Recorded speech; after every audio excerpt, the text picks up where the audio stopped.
মধ্যপ্রাচ্যে চরম উত্তেজনার মাঝে ইরান ইসরায়েল সংঘর্ষের নতুন মোড় আসতে চলেছে।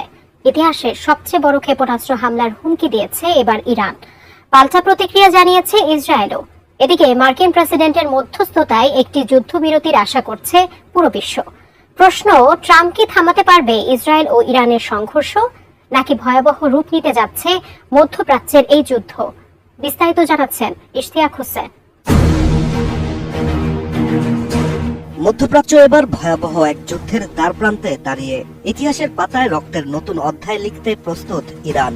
দেশটি ঘোষণা দিয়েছে নিজেদের সবচেয়ে বড় এবং তীব্র প্রতিশোধের। তেহরানের মতে এখন পর্যন্ত ইসরায়েলে যেসব হামলা চালানো হয়েছে সেগুলোর তুলনায় এটি হবে সবচেয়ে বড় ও তীব্র।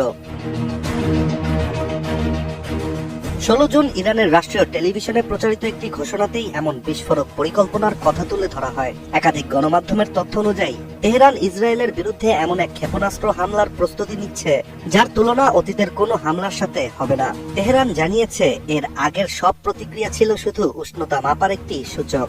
আসল হামলা এখন আসতে যাচ্ছে। মধ্যপ্রাচ্যের এই উত্তেজনা শুরু হয় 13 জুন, যখন ইসরায়েল ইরানের ওপর চালায় বহুল আলোচিত সামরিক অভিযান অপারেশন রাইজিং লায়ন, যেটির লক্ষ্য ছিল ইরানের পরমাণু কর্মসূচিতে আঘাত হানা। ওই হামলায় কেঁপে ওঠে তেহরানের একাধিক স্থাপনা।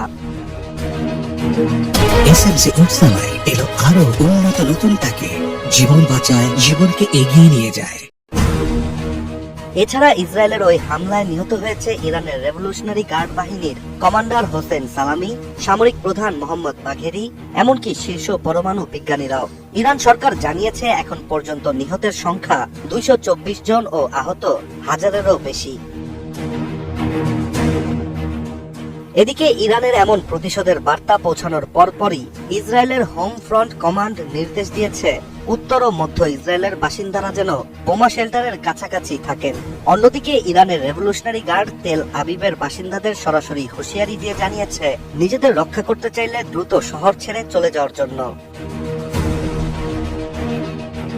ইরানের সর্বোচ্চ নেতা আয়াতুল্লাহ আলী খামেনিও সরাসরি হুমকি দিয়ে একাধিকবার জানিয়েছেন এই অপরাধের দায়ে কেউ পালাতে পারবে না, এবার প্রতিশোধ হবে ইতিহাসে স্মরণীয়। ইরানের পক্ষ থেকে এটি শুধু একটি মৌখিক হুমকি নয়। বিশ্লেষকদের ধারণা ইরান এবারের হামলায় নিজেদের সবচেয়ে আধুনিক ক্ষেপণাস্ত্র ব্যবহার করতে পারে, যার মধ্যে রয়েছে সেজ্জিল ও গাধর এইচ ক্ষেপণাস্ত্র।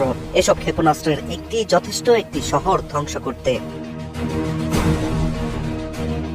তবে মার্কিন প্রেসিডেন্ট ডোনাল্ড ট্রাম্পও ইরানিদের অতি দ্রুত তেহরান খালি করার হুঁশিয়ারি দিয়েছেন। নিজের সামাজিক যোগাযোগ মাধ্যমে দেয়া এক পোস্টে এই হুঁশিয়ারি দেন তিনি, জানিয়ে নতুন করে শুরু হয়েছে আলোচনা। এখন দেখার বিষয় ডোনাল্ড ট্রাম্প কি এই সংঘাত থামায় নাকি আরো উস্কে দেয়। Ishtiaq Hossain, ATN news.